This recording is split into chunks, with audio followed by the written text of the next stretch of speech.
we back, and we back, and we back, and we back. Hello, ladies and gentlemen. Welcome to Sauna. It's Friday, baby. Financial Friday. And on this episode, we're gonna be discussing working smarter and not working harder. And my next segment after that will be important things that actually matter in life. So, with this show, let's kick it off with some quotes of the day. And my first quote is, "It isn't the hours you put in, but what you put in the hours." So it's all about effort. It's like, what are you doing on an hourly basis? That's why this quote goes perfect with the segment that we're talking about, while working smarter and not working harder.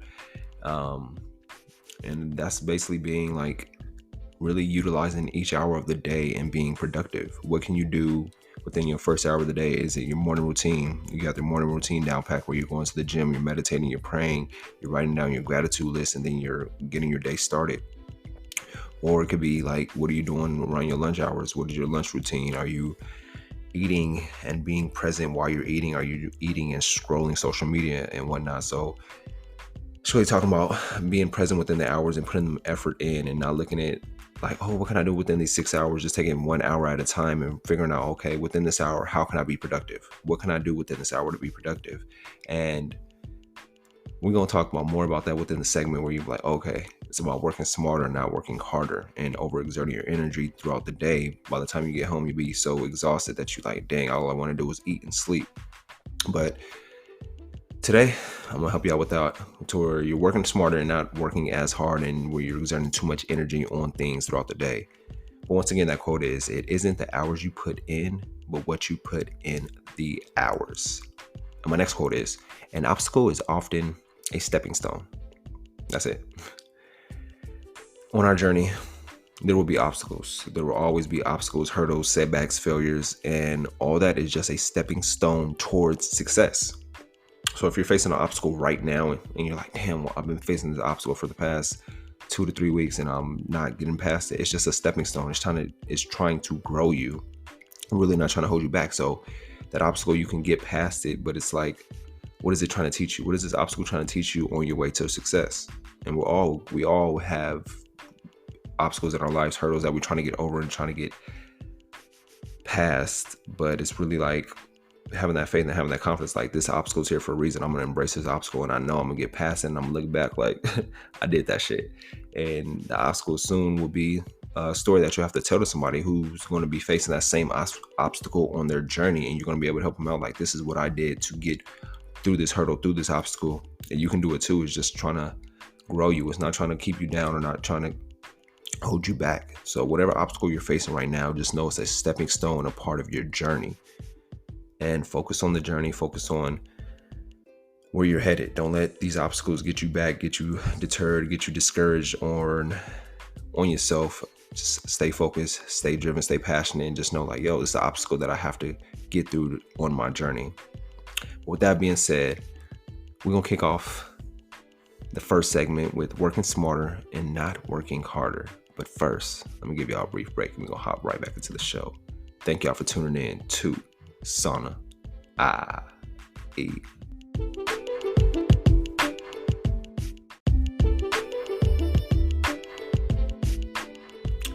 Working smarter and not working harder. First one, eliminate distractions. Yes, distractions will eat up your time throughout the day. We all know that. We all like to get distracted by either social media, texting, or even our notifications that's on our phone. And it's like, okay, I have to have some discipline, and I have to eliminate my distractions, especially when I want to get something done, when I want to be productive. And distractions like social media, texting, the notifications are proven to be the number one cause of low productivity in work. This most definitely relates to me, simply because I'm always on social media or texting when I really should be working. And that's why I decided to do this segment, to help us all out, because I feel like we all need to eliminate distractions and really work smarter and not working harder. And I did an experiment on myself yesterday, and I did this to where I eliminated the distractions. I put on airplane mode. I turned off my phone, put my phone on vibrate, put on do not disturb, and really got focused on doing the work that I needed to do, writing out the show and being productive on my research while I was doing the show. And honestly got a lot done within my 2 incremental work periods, I want to say. And I'm really grateful for that. So I'm gonna start incorporating that more into my daily routine of really just eliminating distractions, putting the phone on airplane mode, do not disturb, all that, and just really focusing on the work. And I bet you're wondering, okay, so how do we eliminate distractions? Like, yeah, I got social media, I can put on airplane mode, I can do not disturb with my phone. I'm still got an addiction to it. It's like a magnet. So it's like, first, decide on a specific period of time you're going to work, and then turn on airplane mode or turn your phone off and put it in a different room so you don't have any distractions while you're working. And turning your phone off and really decide, okay, I'm more productive in the morning, I'm more productive in the afternoon, or I'm more productive at night. What part of the days do you feel like you're more productive to get things done? Me personally, I'm a morning through afternoon type of person. So from 8 a.m. to like 5 or between that time is like when I'm highly productive. And I noticed that about myself. So it's really taking inventory on yourself. Like, when am I most productive? Are you most productive at night, midday, or even in the morning? So really asking yourself, like, when am I most productive, and really setting that time schedule within your schedule. Like, okay, I'm most productive at this time. So this time is when I'm gonna get my work done and really focus on not having any distractions. I'm gonna turn my airplane mode on or turn my phone off and put it in a different room and just focus on doing what I need to do. And practicing this daily really takes your focus and productivity to a whole new level. I hope this helps. And number 2, this is something I did yesterday as well, using the Pomo-Doro Technique. Studies show that working in chunks of time increases productivity in work. Cut your work time down to 20-25 minutes and take a 10-minute rest. And this is what I did yesterday. I put on a 25-minute timer and really just stayed focused on getting my work done. When that timer went off, I took a break. Then after that 10 minutes, I got back into my working flow. And I felt like that was very productive for me and very beneficial overall. So while you're working, your only focus is getting that one task done. Now, focusing on other tasks, especially in this era, we want to always multitask or task batch instead of focusing on one task at a time. Focusing on that one task at a time boosts productivity, and you accomplish way more than multitasking. Also, something that I do is, like I said, the timer for 25 minutes, and then I put another timer on for the 10 to 15 minute break, as well as you just continuously doing that cycle. Also, within that 25 minutes, you'll be able to get whatever task you need done because you're focused on getting this task done. Like me yesterday, I was focused on doing my research and writing out the show. And I was able to get that done within that 25-minute time period. And I'm now, as I'm saying this, I'm really thinking back, like, I see why in school they have like 25, 30-minute classes, and they give you a break and everything like that, because it's like you're just giving your brain that time to recharge. You're recharging within that 10 to 15 minutes where you're getting up, stretching, getting some water, walking around, getting some movement, getting some sun, just for that 10 to 15-minute break. And then you right back at it and you feel like, okay, I'm back to being productive. You get back into that workflow state. And if you're doing this like every hour, after your 4th time doing it, take a longer break, or the lunch break, the 30 minutes to let your mind recharge and then get back to it. I think setting timers is like the perfect thing. I'm gonna be doing this again today. I'm really setting a 25-minute timer. So I'm working for 25 minutes, boom, 10-minute break, working 25 minutes, 10-minute break, and really staying productive with that, because overall you get a lot more work done. Number 3, outsource. What are your strengths? I know last 2 episodes I talked about writing down your strengths. What are your strengths and what are your weaknesses? Once you determine that, you can start outsourcing tasks to other people. You can check out Fivver or Upwork to outsource work to other people who specialize in that area, in that field, so that you can focus on what you need to get done, focus on your strengths instead of your weaknesses. Because whatever you're weak at, there's somebody in this world that has a strength in that ability. So why not outsource that task? For example, if you're good at content creation, but you're weak in staying consistent with posting that work, then outsource that task to somebody who you know will be consistent with that. Get you a VA, and they can really constantly post for you, that you don't have to really worry about posting, that it does it for you. Or there's apps that you can really just insert your content in, like Buffer and Later, to the apps that you can use and really upload your content, and it'll constantly post for you, that you don't have to take that Really have to put that focus on, dang, I gotta post 3 times a day or do things like that. And this will help you achieve more in less time and maintain your mental peace. So anything that you're doing, running a business or doing some type of task that you like feel like you're not strong in, figure out what are your strengths and your weaknesses, and then learn how to outsource certain tasks to other people to do for you. Number 4, the 6 goals rule. Aiming to finish 20 tasks in one day will probably have you procrastinating most of your work without focusing on the quality of the work.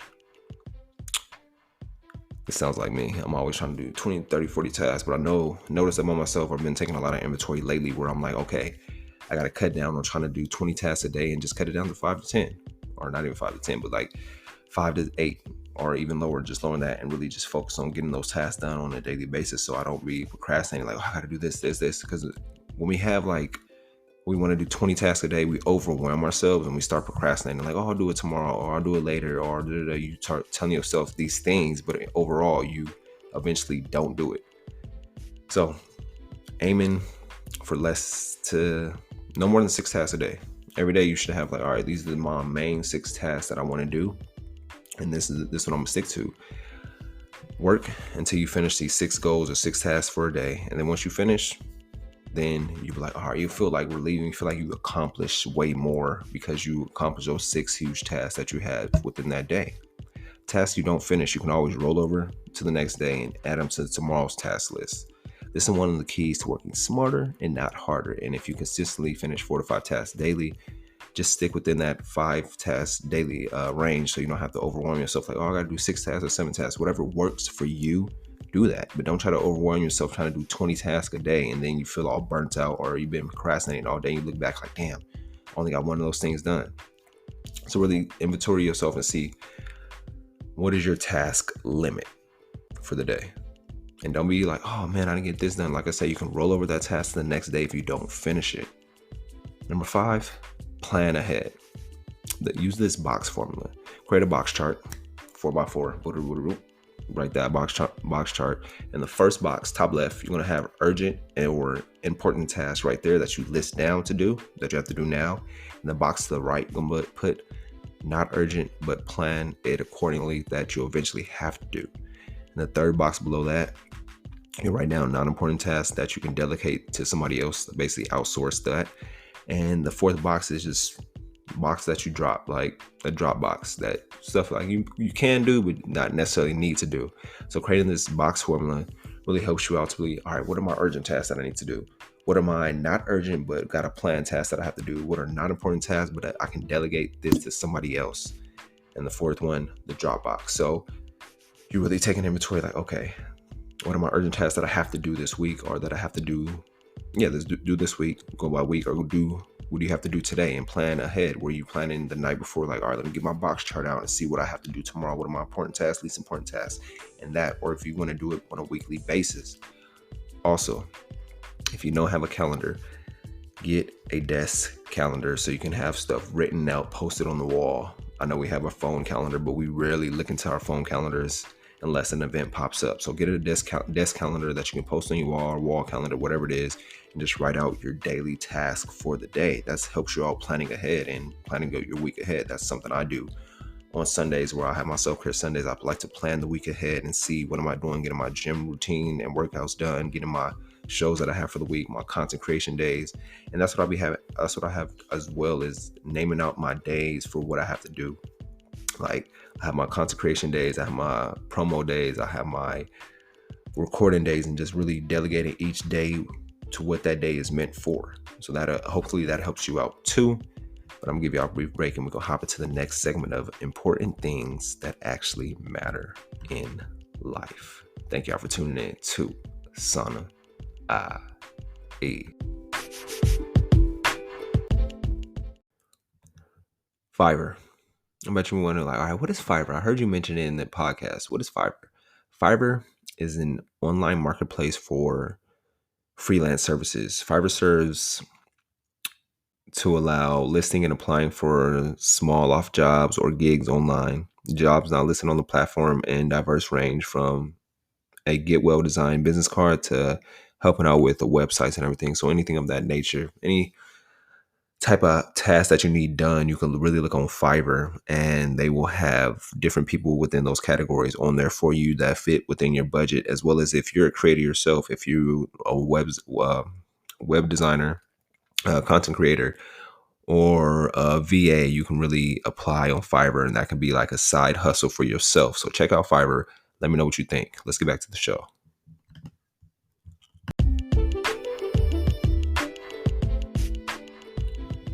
Important things that actually matter in life. Number one, the biggest one that we all know about is health. And I found a quote by Thomas Fuller, and it said, "Health isn't valued till sickness comes." And that is so true. Like, people don't really work on their health like they should until like a sickness comes about. They're like, okay, I want to get healthy. I want to twitch this. I want to do this. But if you start doing this little things now when it comes to your health, it's very, very beneficial in the long run. Like working out on a consistent basis, working out daily, 15 to 30 minutes a day, and really getting some sunlight, as well as drinking a gallon of water a day, eating your fruits, eating your vegetables, and really just being focused on your health and where you want to be in the long term when it comes to your health. Anything is possible when you're in good health. Taking care of your mind, body, and soul is critical. To avoid preventable illnesses and stress, eat a healthy diet or lifestyle, as well as exercising daily. Mental health can be improved by being more present, eating well, and taking time to decompress and recharge. So focus on your health. Your health is an important thing in life. Consistent workout. If you haven't started working out, if you don't exercise daily, start exercising like 2 times a day for 15 minutes.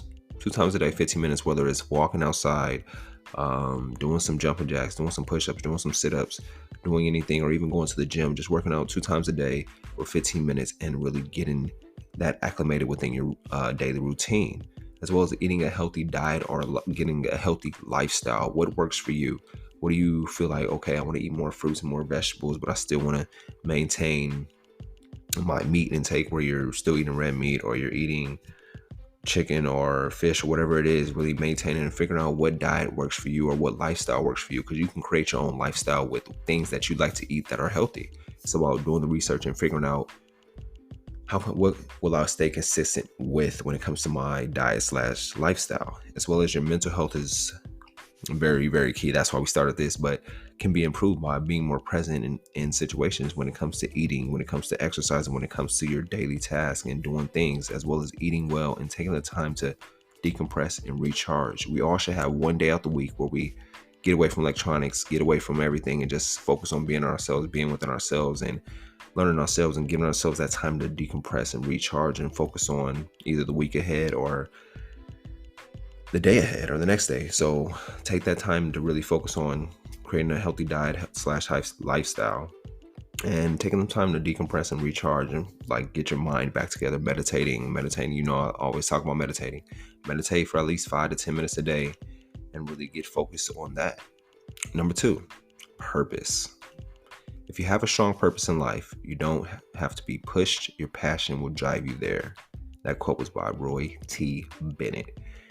We must have a purpose in life, a goal and outcome we want to achieve as we walk this earth to live a fulfilling life.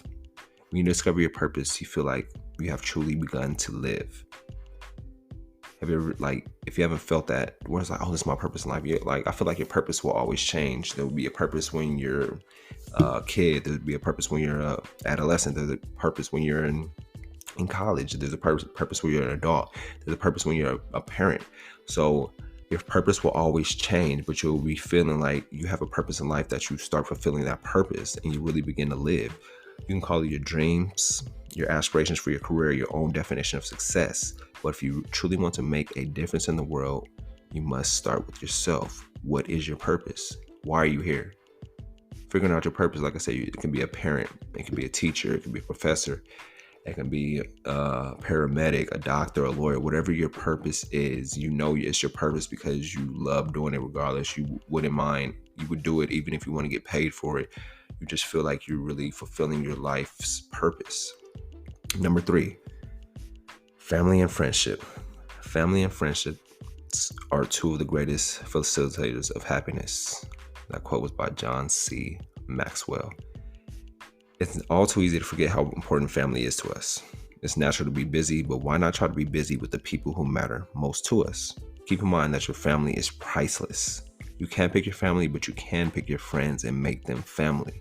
So family and friendships, if you've been constantly focusing on being busy, staying busy, trying to be productive and everything, and really avoiding that family time or being around your family, make some time with your family. Be with your family. Be present with your family. Whenever you're around your family members, talk to them. Have a conversation with them. Be there with them. Tell them you always love them. And really just talk about them. See how their day is. See how their week is. And just have a conversation where y'all just talking, having no phones, having no distractions, just having a genuine conversation with any family member that you're around. Just always be present when you're talking to them. Especially with friends too. Friendships go a long way. Friends mold you. Friends shape who you are. They either hold you back or they help you grow, and they challenge you. Having a conversation with your friends. Yesterday I had a conversation with my bro. We were just talking about the rest of this year, the plans for this year, what we want to do, and things like that, and just really having them genuine conversations and listening to listen instead of listening to respond. Listen to the conversation, talk to the person, and seeing what they want, see what they need, see how you can help them out or how y'all can help each other out. Just having the conversation with your friends and family and really checking on people and showing them and telling them that you love them regardless. Number 4, time. Time. Don't waste your time in anger, regrets, worries, and grudges. Life is too short to be unhappy. That quote was by Roy T. Bennett. Time is a finite resource that can't be replenished. Once spent, it's irreversibly lost. We'll never be able to get time back. But we can be more intentional with the time we have. We can safeguard our valuable time by allocating it to activities and people who bring us the most joy and meaning in our lives. Time. It's like we know time is valuable, but we feel like we'll always have time. And it's like really just utilizing that time that you have and being more intentional with what you want to do with your time, creating the routines, having a schedule with your time to where your time is valuable, that you don't waste it draining your energy or waste it around negative people and negative energy or nothing like that. You just focus on how can I be more intentional with my time? How can I make my time more beneficial? How can I really schedule out my days and really stick to my schedule and make time for my family and make time for my friends, as well as making time for myself? And like the quote with this one said, don't waste your time in anger, regrets, worries, and grudges. Being mad is a time waster. Being regretful is time wasting. Worrying is time wasting. Holding grudges is time wasting. It's like life is too short to be unhappy. So if you ever feel yourself getting angry, have any regrets, worries, or grudges, I know it won't happen overnight, but really focus on is this really purposeful for my time? Do I really have to be angry right now? Do I really have to hold any regrets? Regrets are just lessons. What am I really worried about? I'm living in the future instead of living in the present. Why am I holding a grudge? What is this grudge for? What am I holding a grudge for somebody for? They did that. Okay, they did that then, but why am I letting it consume all my time that I still have this grudge against them? Let it go. If somebody gets you mad or anything like that, just let it go. Take a deep breath, let it go. You're wasting time being angry. And time, like we said, we can't get it back. Number 5, peace. Gotta love the peace. And this quote that I'm about to read, you already know, it's a famous quote by Martin Luther King Jr. Darkness cannot drive out darkness. Only light can do that. Hate can drive out hate. Only love can do that. When you protect your peace, you'll be able to effectively manage relationships and stressful situations. This will assist you in developing self-confidence and coming to terms with yourself. The more confident you become in your love for yourself, the more you realize you are strong enough to walk into a room full of tension and maintain your internal peace. Peace. Shout out to meditation. Said it's meditation and practicing gratitude, being grateful, have really helped me find my peace, because I feel like when you're meditating, you really get to know yourself and you prepare yourself for anything that's going to happen throughout the day, that nobody's going to mess up my mental peace, my mental state, because you took the time in the morning within your morning routine to really meditate, practice gratitude, practice prayer, that that regardless of what's going on in the outside world, you maintain that inner peace within yourself.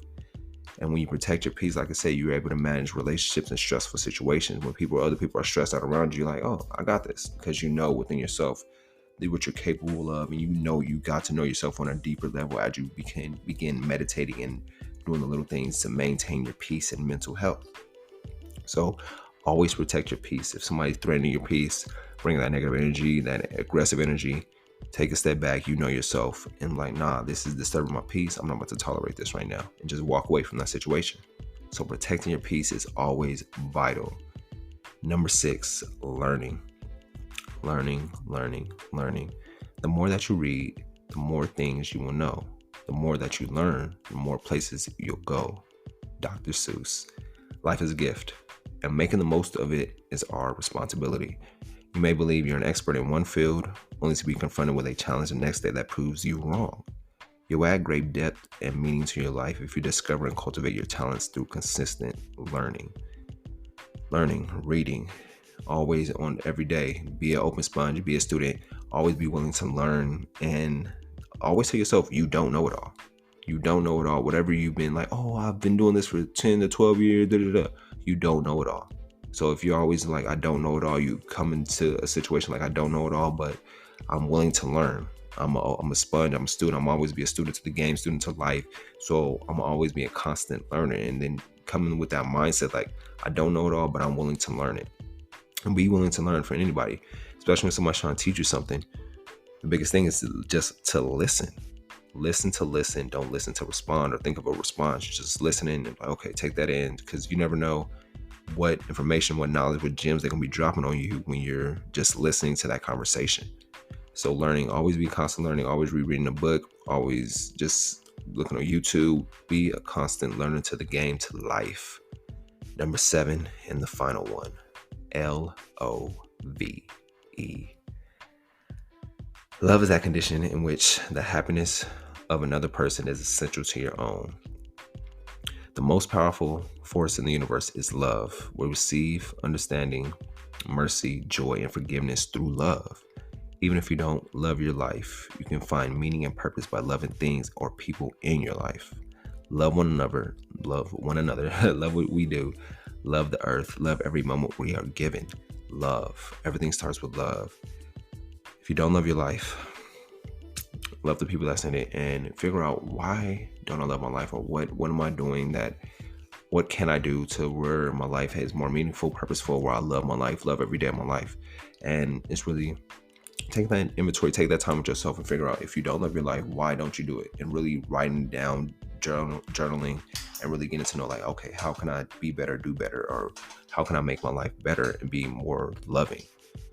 And if you don't love your life right now, you can always reach out to me, and we can work on and figure out, okay, what's going on? How can we get you to love your life more and love and appreciate your life? But that's the last one. That's number 7. I appreciate y'all tuning into today's episode of Working Smarter, Not Harder, as well as really realizing what are the important things that actually matter in life.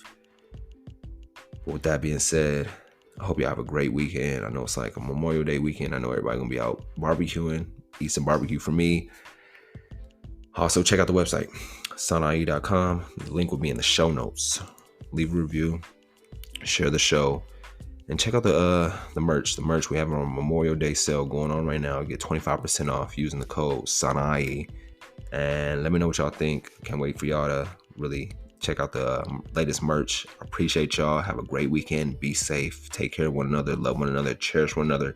Have those conversations with the people around you. Cherish your friendships. Be present this weekend if you're out going to barbecues, family parties, or anything of that nature.